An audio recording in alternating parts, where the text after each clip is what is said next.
Yesus. Haleluya.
Amin.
Yuk teman-teman, sebelum kita mau mendengarkan firman Tuhan, kita mau menghitung sekali lagi ya.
deeper than the earth. Your grace is wider than the ocean. I will never let you go, never ever let you go. Your love is higher than the heaven. Your mercy is deeper than the earth. Your grace is wider than the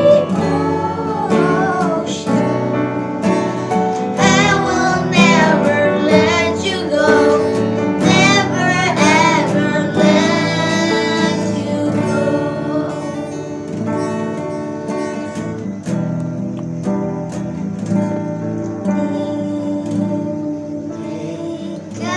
Tinggikan dirimu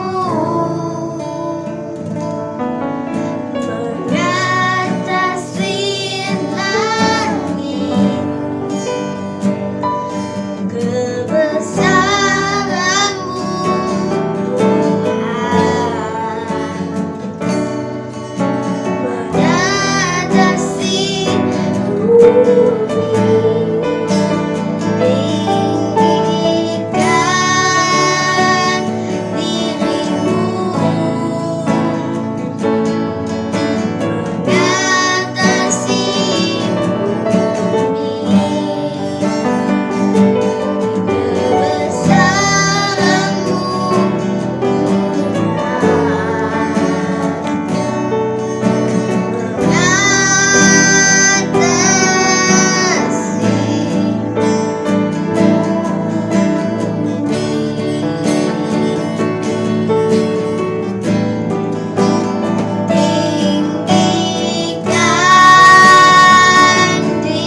dirimu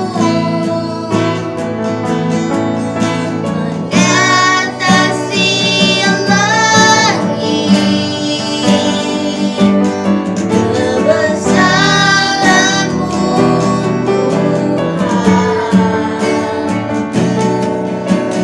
mengatasi bumi.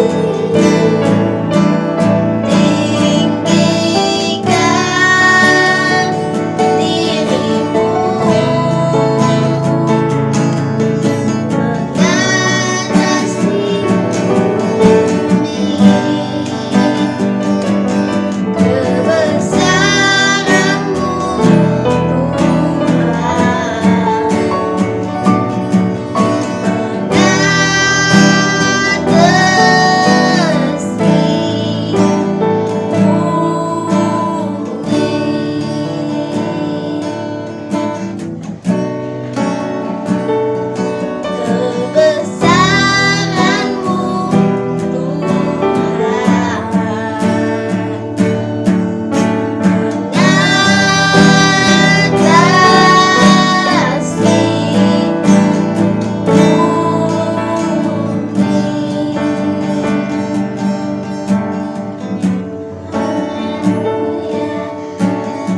mengatasi bumi, kebesaranmu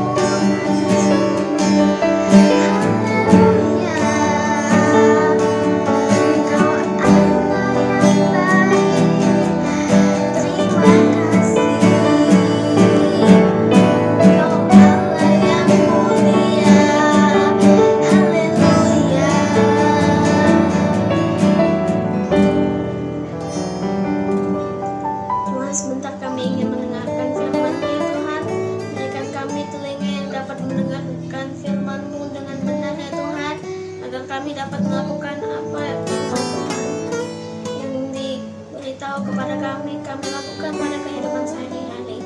Tuhan, sebentar kami ingin mendengarkan firman-Mu. Dalam nama Tuhan Yesus ya. Amin. Shalom adik-adik, ketemu lagi sama Kak Ivana.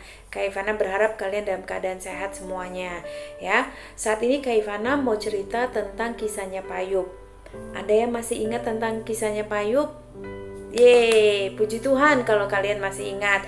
Kak Ivana ulang sedikit kisahnya Pak Ayub ya. Pak Ayub itu orang yang sangat kaya dari tanah Uz, ya kan? Tapi Pak Ayub mendadak bangkrut karena berbagai bencana yang dialami Pak Ayub. Salah satunya itu bencana bahwa anak-anaknya Pak Ayub itu meninggal. Terus semua loh, bukan hanya satu atau dua, tapi semua anak-anaknya Pak Ayub itu meninggal. Terus yang kedua, kambing, domba, ternak semuanya juga mati gitu. Dan dia mengalami kebangkrutan yang secara mendadak. Nah, sebenarnya adik-adik, bencana itu yang dialami Pak Ayub itu sengaja ditimpahkan iblis. Ternyata iblis itu oknum yang sangat jahat, terjahat sejagat raya. Pertanyaannya, ya, kenapa sih Tuhan gak ngelindungi Pak Ayub? Ya, ini yang jadi pertanyaannya. Kenapa Tuhan gak lindungi Pak Ayub? Pasti kalian bertanya kan? Terus yang kedua, kenapa atau apa iya sih Tuhan membiarkan Pak Ayub itu ditimpa bencana? Pasti itu kalian bertanya kan? Terus yang ketiga, apa Tuhan gak tahu selama ini kalau Pak Ayub itu orang yang taat dan suka memberi persembahan kepada Tuhan? Ya, itu ada 3 pertanyaan mungkin di dalam pikiran kalian, dan ada pertanyaan-pertanyaan itu juga muncul di dalam hati Kak Ivana, dan jawabannya Tuhan tahu semuanya. Loh, kok Tuhan tahu loh semuanya? Karena apa? Tidak ada yang tersembunyi di matanya Tuhan. Bahkan kalian kalau mau tahu, Tuhan tuh bangga loh sama Pak Ayub. Tuhan promosiin Pak Ayub ke semuanya, ya. Terus mau tahu lagi kenapa si Tuhan promosiin si Pak Ayub? Karena di dalam penderitaannya, di dalam segala bencana yang dia alami, Pak Ayub tetap setia adik-adik. Nah, dengan kesetiaannya Pak Ayub, ya biasalah kalian tahu iblis kan? Iblis itu apa? King of jealous, pangeran sirik. Iblis itu suka dengki. Iblis itu sombong. Dan iblis itu yang menantang Tuhan. Dia menantang Tuhan.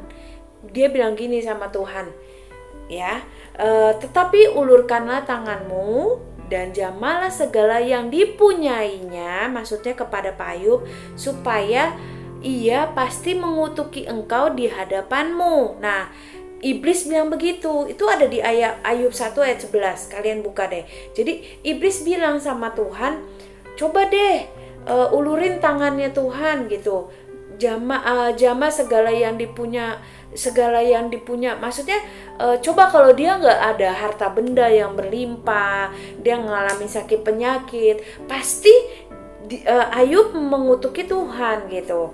Itu kata iblis kepada Tuhan. Nah, terus karena iblis berkata begitu, akhirnya Tuhan bilang gini, ya udah silakan gitu. Kamu boleh mencobai Pak Ayub, tapi Tuhan bilang apa? Jangan mengambil nyawanya. Jadi Ayub boleh dicobai iblis, tetapi dia tidak boleh mengambil nyawanya Ayub, ya Pak Ayub. Kenapa Tuhan izinkan? Karena Tuhan tahu. Tadi Kak Ivana udah sebut di awal ya, Tuhan mengetahui semua, tidak ada yang tersembunyi di hadapan Tuhan. Dan Tuhan tahu pada saat iblis mencobai Ayub, Pak Ayub itu akan tetap kuat. Pak Ayub tidak akan mengutuki Tuhan sebagaimana yang iblis harapkan. Apa benar? Ya benar, ya. Dan benar adik-adik, setelah apa yang dialami Pak Ayub, apa yang diderita Pak Ayub itu tidak meninggalkan Tuhan. Bahkan Pak Ayub tetap mempercayai Tuhan, meskipun si istrinya Bu Ayub itu dalam kondisi marah dan kecewa. Karena apa istrinya marah? Karena anak-anaknya meninggal, dan dalam waktu yang bersama kekayaannya mereka itu habis. Dan istrinya Pak Ayub itu, Bu Ayub, dia minta Pak Ayub untuk meninggalkan Tuhan. Tetapi Pak Ayub marah sama istrinya dan dia tidak mau meninggalkan Tuhan. Kalau dipikir-pikir, apa sih ya yang menjadi dasarnya Pak Ayub agar setia sama Tuhan? Pasti ada sesuatu yang membuat ia itu tetap setia kepada Tuhan. Dan kalian mau tahu, hal yang mengejutkan ternyata Pak Ayub selama ini tidak pernah bertemu Tuhan. Pak Ayub gak pernah ketemu Tuhan. Bahkan Pak Ayub tidak pernah berbicara kepada Tuhan. Tidak ketemu Tuhan, tidak pernah berbicara kepada Tuhan. Tapi kok bisa ya Pak Ayub setia? Ternyata dari dua hal ini Pak Ayub berbeda dengan Bapak Abraham, ya. Kalau kalian juga ingat dengan Bapak Abraham itu sering mendengar suaranya Tuhan, bahkan ngobrol sama Tuhan, dan Bapak Abraham disebut apa? Sahabatnya Tuhan. Nah, ternyata kalau Pak Ayub ini berbeda. Pak Ayub ini tidak pernah bertemu Tuhan, bahkan dia tidak pernah berbicara kepada Tuhan. Nah, karena kesetiaannya, dia tetap percaya sama Tuhan, dia tetap taat sama Tuhan, walaupun Pak Ayub tidak pernah berbicara kepada Tuhan atau tidak pernah mendengar suaranya Tuhan dan tidak pernah melihatnya Tuhan. Dengan kesetiaannya ia taat sama Tuhan, akhirnya kalian mau tahu, Tuhan yang datang kepada Pak Ayub, ya. Tuhan yang menemui Pak Ayub dan Tuhan yang ngobrol sama Pak Ayub. Hebat kan? Tepuk tangan dulu buat Tuhan kita. Nah, sama kayak kita adik-adik, walaupun kita tidak pernah melihat Tuhan, kita mungkin belum peka mendengar suaranya Tuhan, tapi kalau kita setia sama Tuhan, kita taat dan tetap percaya sama Tuhan, seperti yang Pak Ayub lakukan di dalam segala hal yang kita alami, sama yang tadi seperti Pak Ayub alami, dia ngalami bencana, dia ngalami anak-anaknya meninggal, dia ngalami istrinya yang marah-marah sama dia untuk ngutukin Tuhan, untuk meninggalkan Tuhan, tetapi dia tidak lakukan semuanya itu, malah dia tetap bersyukur dan dia mempercayakan taat sama Tuhan, kehidupannya kepada Tuhan. Nah, akhirnya Tuhan datang. Tuhan mendatang dan menghampiri Pak Ayub, sehingga sampai Pak Ayub bilang begini, hanya dari kata orang aku mendengar tentang engkau, katanya Pak Ayub.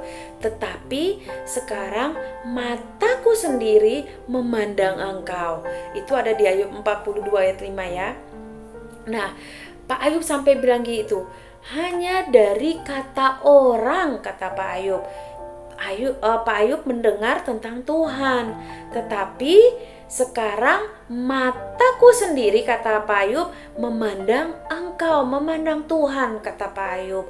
Wow, ternyata dari keadaan kesedihan, bencana, kesusahan, sakit penyakit yang dialami Pak Ayub, Tuhan melihat bahwa kesetiaan yang Pak Ayub kerjakan, ketaatan yang Pak Ayub kerjakan, dan kepercayaannya kepada Tuhan yang tidak pernah gugur kepada Tuhan yang Pak Ayub kerjakan, itu membuat Tuhan mendatangi dan berbicara kepada Pak Ayub. Tepuk tangan dulu buat Tuhan Yesus sekali lagi. Tuhan Yesus luar biasa. Makanya Tuhan mempromosikan Pak Ayub kepada iblis ya. Wow, ternyata Tuhan Yesus itu ada loh adik-adik ya. Ternyata Tuhan Yesus itu ada, dan Tuhan Yesus itu datang kepada kita kalau kita benar-benar taat dan setia dan percaya kepada Tuhan, dan kepercayaan kita itu enggak gugur sama Tuhan. Dan mungkin adik-adik dengan kejadian yang Pak Ayub alami, Kak Ivana tuh mau bagiin ke kalian gini, terkadang Tuhan izinin kita untuk kita ngalami sama seperti yang mungkin Pak Ayub alami, yaitu kesedihan, kesepian, ya kan? Karena anak-anaknya meninggal, Pak Ayub jadi sedih, benar nggak? Terus kekayaannya tadinya dia dibilang orang yang paling kaya di Tanah Uz, akhirnya dia menjadi jatuh miskin karena harta kekayaannya ludes, bangkrut dalam waktu sekejap. Nah, dia pun ditinggalkan oleh istri dan teman-temannya, ya kan? Jadi udah sedih, udah kesepian, ditinggalin teman sama sahabatnya, ditinggalin istrinya, anaknya meninggal. Perasaan-perasaan itu sangat gak enak, dan itu dialami Pak Ayub. Nah, Tuhan mau pada saat kita ngerasain itu, Tuhan izinin supaya kita tuh mendekat kepada Tuhan, curhat sama Tuhan. Kalian pernah curhat kan? Nah, mungkin dari kalian ada yang curhat di WhatsApp, di status WhatsApp. Aduh, aku pusing nih, abis dimarahin mama, nilai ulangan mungkin jelek, apa segala macem. Wah, kalau kalian curhat di WhatsApp, di Instagram, di Facebook, pasti semua orang melihat dan bertanya ada apa, segala macem. Mungkin ada yang kasihan, ada yang ketawain, ada yang bersedih juga. Tapi sebenarnya, ya kan, sebenarnya alangkah lebih baiknya kalian masuk ke kamar kalian, tinggalkan gadget kalian atau handphone kalian, tutup pintu kalian, kalian berlutut berdoa dan curhat kepada Tuhan Yesus, curhat kepada Bapamu di surga. Apa yang kalian rasakan? Nah, pada saat kalian berdoa dan curhat seperti yang di Matius 6 dan ayat 6 katakan, Bapamu yang di surga yang tersembunyi akan melihat dan membalasnya kepadamu. Nah, adik-adik, sama seperti yang Bapak Ayub kerjakan. Dia tidak mengeluh, dia tidak berkecil hati. Sedih iya, kecewa mungkin iya, tetapi dia tidak sampai mengutuki Tuhan, ya. Dan bahkan ia berkata tadi yang Kak Ivana bilang apa? Dari semuanya itu dia hanya mendengar apa yang orang bilang, apa yang orang bilang tentang Tuhan. Tetapi pada saat dia mengalaminya sendiri. Dia bisa memandang Tuhan. Dan kalian mau tahu, Bapa di surga itu sangat sayang sekali sama kalian. Dan Bapa di surga, Tuhan Yesus pun ingin sekali kalian itu duduk diam bersaat teduh sama Tuhan di dalam kamar kalian, menceritakan segala sesuatunya kepada Tuhan, dan maka Tuhan akan datang kepada kalian. Bahkan ada satu hal yang mau Kak Ivana sampaikan, kalau kalian curhat ke teman pasti bocorin rahasia kalian. Tapi kalau sama Tuhan Yesus gak pernah bocorin, Bapak gak pernah bocorin. Bahkan Bapak di surga, Tuhan menyediakan hal-hal yang istimewa buat kita, menyediakan sesuatu yang sangat baik buat kita, dan itu akan diberikannya bagi kita kalau kita curhatnya, berdoanya sama Tuhan. Ada hal yang istimewa yang Tuhan beri bagi kita. Beda kan? Kalau kita curhat, menceritakan isi hati kita sama teman, sama media sosial, segala macam, orang pasti hanya bisa mungkin menghina, mengejek, ketawain, mungkin ada juga yang ikut bersedih, tetapi belum tentu mereka tulus. Sedangkan Tuhan kita, kalau kita bercerita kepada Tuhan, itu Tuhan tulus memberikan yang terbaik bagi kalian. Nah, ya, jadi gak keren kalau kita curhat sama orang atau curhat sama media sosial. Tapi kalau soal hati nih, kalau kalian curhat sama Tuhan, itu hal yang luar biasa. Bahkan ada hal yang istimewa yang Tuhan berikan bagi kalian. Oke? Nah, balik lagi ya ke Pak Ayub. Nah, setelah Pak Ayub ngobrol dan ketemu sama Tuhan, akhirnya Pak Ayub itu mengampuni. ada pengampunan yang keluar dari Pak Ayub.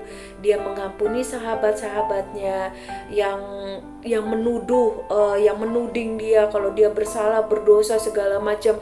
Pokoknya sahabat-sahabatnya yang udah meninggalkan Pak Ayub diampuni. Dia mengampuni istrinya, ya kan? Dan setelah Pak Ayub mengampuni dan berdoa buat teman-temannya dan istrinya, akhirnya apa adik-adik? Tuhan Bapa di surga memulihkan keadaannya Pak Ayub. Ekonominya Pak Ayub dipulihkan, kesehatannya Pak Ayub dipulihkan, bahkan kekayaannya dikembalikan, dipulihkan. Nah, anaknya yang sudah meninggal, akhirnya Pak Ayub kembali memiliki anak-anak yang ganteng dan yang cantik-cantik, ya. Dia memiliki kembali anak-anak laki-laki dan anak perempuan, dan istrinya, dia memiliki kembali istrinya kembali lagi datang, dan mereka menjadi keluarga yang happy family. Tepuk tangan dulu dong, puji Tuhan, haleluya. Tuhan Yesus kita hebat, Allah Bapa kita di surga itu hebat dan dahsyat adik-adik. Ingat ya, pada saat kita bertemu sama Tuhan di dalam doa-doa kita, maka kita dipenuhi oleh Roh Kudus, kita dipenuhi oleh Roh Kudusnya Tuhan, dan kita hidup di dalam Tuhan. Semuanya yang menyedihkan, yang menyakitkan, yang merugikan, yang tidak menyenangkan itu akan dipulihkan oleh Tuhan. Yeay! The winner is you. The winner is Pak Ayub. Iblis kalah, ya. Karena apa? Bersama Tuhan kita pasti bisa. Pemenangnya adalah siapa? Tuhan dan kita. Sekali lagi, bersama Tuhan kita pasti menang, ya. Gak ada tuh cerita adik-adik Tuhan Yesus atau Tuhan kita itu kalah. Tetapi yang sebenarnya the real loser is iblis. Yang kalah itu iblis. Makanya ngapain kita ikutin caranya iblis? Malas berdoa, malas baca firman, malas merenungkan firman Tuhan, main HP sampai nggak ingat waktu, yang ujung-ujungnya membuat kita melawan orang tua, tidak mengerjakan tugas PR, malas belajar, dan semuanya. Tapi kalau kita ikuti pemenang sejati kita, siapa? Bapa kita di surga, Tuhan Yesus Kristus, kita akan memperoleh kelimpahan pemulihan di dalam Dia, ya. Tuhan Yesus Kristus itu adalah pemenang yang sejati adik-adik, dan bersama Roh Kudus, penolong dan penghibur yang diutus Tuhan untuk mendampingi kita, menyertai kita, pasti kita mampu melakukan hari-hari kita. Karena dengan Roh Kudus, segala kesedihan, segala kegelapan di dalam kehidupan itu akan dikalahkan, dan kita pun akan menjadi pemenang-pemenangnya Tuhan kalau kita tetap setia, percaya kepada Tuhan. Yuk, sebelum Kak Ivana mengakhiri firman Tuhan pagi ini, kita bersatu di dalam doa. Tuhan Yesus, terima kasih untuk firman Tuhan yang Kau telah berikan kepada kami, mengingatkan kepada kami supaya kami tetap setia, taat, dan percaya kepada Tuhan seperti yang dilakukan Pak Ayub. Walaupun Pak Ayub menghadapi bencana-bencana yang tidak mengenakan bagi dirinya, biarlah kami pun juga begitu Tuhan. Kami boleh taat, setia, dan tetap percaya kepada Tuhan, tidak meninggalkan Tuhan walaupun kami mengalami percobaan-percobaan yang tidak mengenakan di dalam diri kami. Tuhan Yesus berkati kami semua, berkati adik-adik kami ini Tuhan. Pada saat mereka bersekolah, baik online apapun, Tuhan Yesus, yang mereka kerjakan, Tuhan Yesus memberkati adik-adik kami. Roh kepintaran, roh ketaatan, roh takut akan Tuhan dilimpahkan senantiasa kepada adik-adik kami. Bahkan kami juga berdoa buat mama papa kami sesuai dengan kebenaran firman Tuhan yang mereka kerjakan, diberkati, tingkap-tingkap surga terbuka atas berkat kedua orang tua kami. Terima kasih Tuhan, kami percaya kami akan menjadi pemenang-pemenang Tuhan karena kami anak-anak-Mu yang setia, selalu berdoa, mencari wajah-Mu, selalu merenungkan firman Tuhan dan melakukan firman Tuhan. Dan biarlah kami boleh didapati setia pada saat Engkau datang yang kedua kalinya. Terima kasih Tuhan, di dalam nama Tuhan Yesus yang percaya sama-sama katakan amin. Sampai ketemu minggu depan adik-adik. Tuhan Yesus memberkati kalian.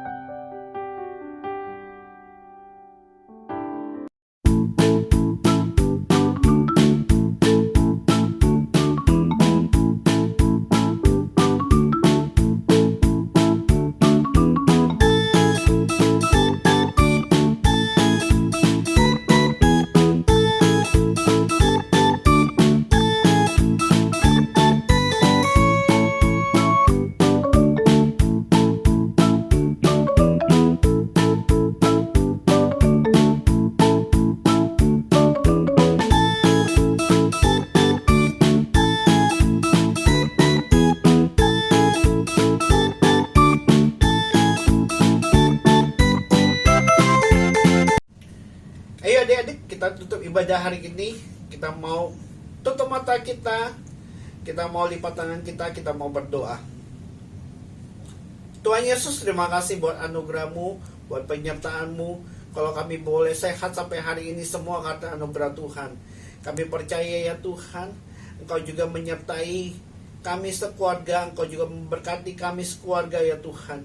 Kami boleh melihat pemeliharaan Tuhan sempurna atas kami semua.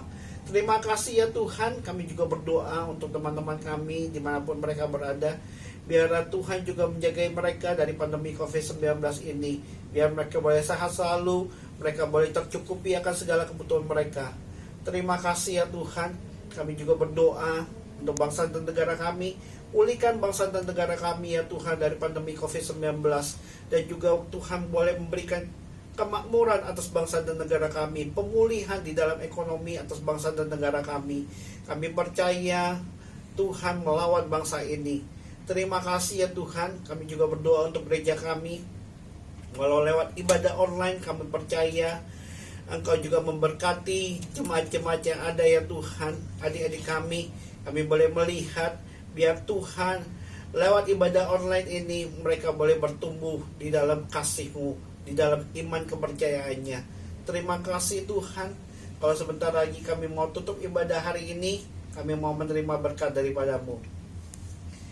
Ayo adik-adik, kita angkat kedua tangan kita arahkan hati kita untuk menerima berkat dari Tuhan. Terimalah berkat dari Allah Bapa lewat anaknya Tuhan Yesus dan persekutuan yang manis dengan Roh Kudus mulai hari ini sampai Tuhan datang menjemput kita di awan-awan. Yang percaya sama-sama katakan amin. Terima kasih adik-adik. Sampai ketemu minggu depan. Tuhan Yesus memberkati.